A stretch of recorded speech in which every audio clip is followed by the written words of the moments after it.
Holy Week, and God is doing it again. This is our Paschal candle, which we light for most of the seasons of the year and then put it away for Lent. You can see that it says 2022. We'll have a brand new one that we light at the new fire, our bonfire that begins the Easter Vigil service on Saturday night. These are beautiful beeswax candles, handmade. If you looked closely, you could see the spirals of beeswax and smell it. In the Easter Exultet, which we'll sing on Saturday night, and the church has sung since the 5th century, there's a cute line about the bees, which your servants, which have made the wax for the candle. But God is doing it again. Brought us into this week of drama and passion of the Holy Week to hear the story again, the great 3 days, Easter morning, and we've made it through Lent. And sometimes we forget that for all its discipline and sobriety and focus toward the cross, the word Lent actually means springtime. And God has done it again with beautiful flowers riotously blooming, exuberant here in DC. We've made it, and you have made it here to come and hear the story again, to wonder how your life and God's story intertwine and speak to one another. So I invite you into it.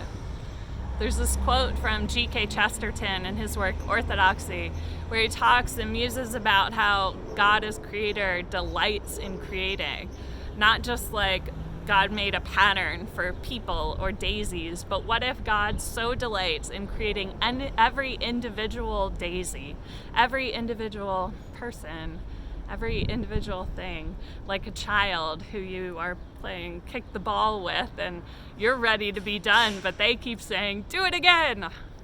That perhaps with just as much delight, God says every morning to the sun, do it again. And the sun rises. And so we're here at a do it again kind of week, in Holy Week. And if you're wondering how this story applies to you, then I invite you into it with no sugarcoating, no assumption that your life will be rainbows and sunshine or the joy of Easter morning, but to come and experience the drama and the power of it. This is not a sugar-coated story. Come and see what hits you. Come and hear the truth that we are all present at Good Friday, just as much as God waits for us for the resurrection that we need in our lives. I invite you into it here at Georgetown Lutheran, in our worship services, or wherever you may be, and find connection this week to take part. It's my favorite part of the year, and one that always promises that in some way, usually unexpected, Jesus will show up. The Holy Spirit will show up and move me. It may not be in the ways that I expect or even want. And if you're feeling disconnected from your faith, or like maybe all of this churchy stuff and the high point of liturgy and the year is not for you, then I invite you to consider that, to kind of challenge that doubt. To hold God accountable and say, like, this better be for me. If you're going to make any of it make any sense or come to life, then bring it to life for me now. Call God's bluff. I want to share with you a poem by Padraig O Tuama, which perhaps, though it doesn't specifically speak about Holy Week or even that much about Jesus, it evokes for me that feeling of Holy Week and the way in which it kind of calls us all in to be a part of the story, that our names are a part of God's name and who is included in the story this week.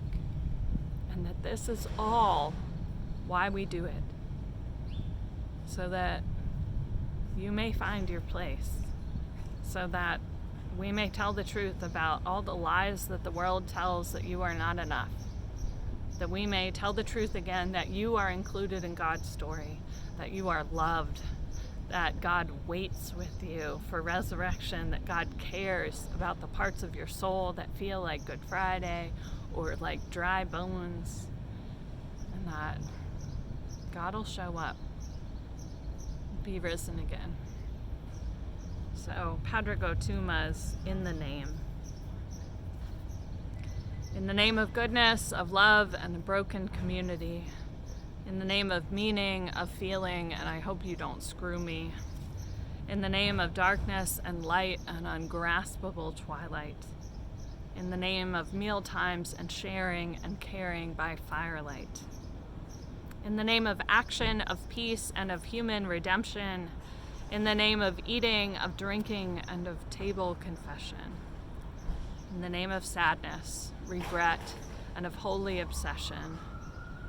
In the holy name of anger. In the spirit of aggression. In the name of forgive and forget, and I hope I get over this. In the name of fathers and mothers and unholy spirits. In the name of beauty and broken.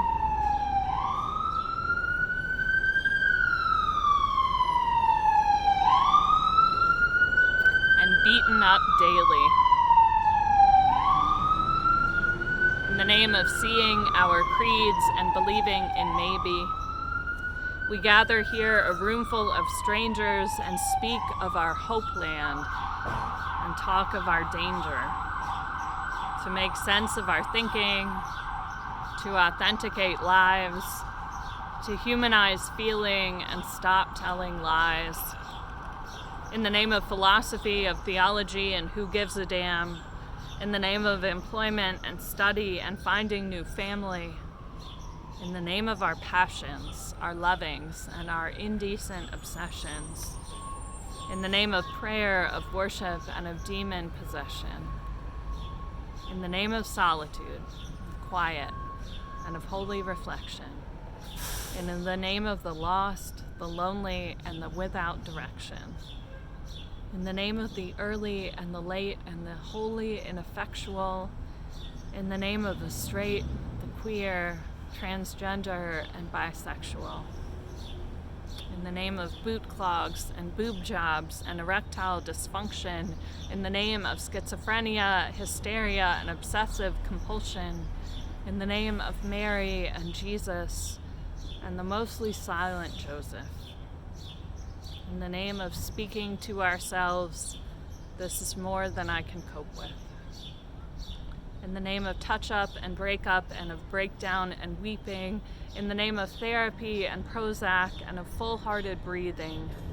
In the name of sadness and madness and years since I've smiled. In the name of the unknown, the alien, and the holy in exile. In the name of the named and the unnamed and the names of the nameless. In the name of the prayers that repeat, I wish I could change this. In the name of goodness and kindness and intentionality. In the name of harbor and shelter and family. May you hear your name in this Holy Week story and in the good news of Easter.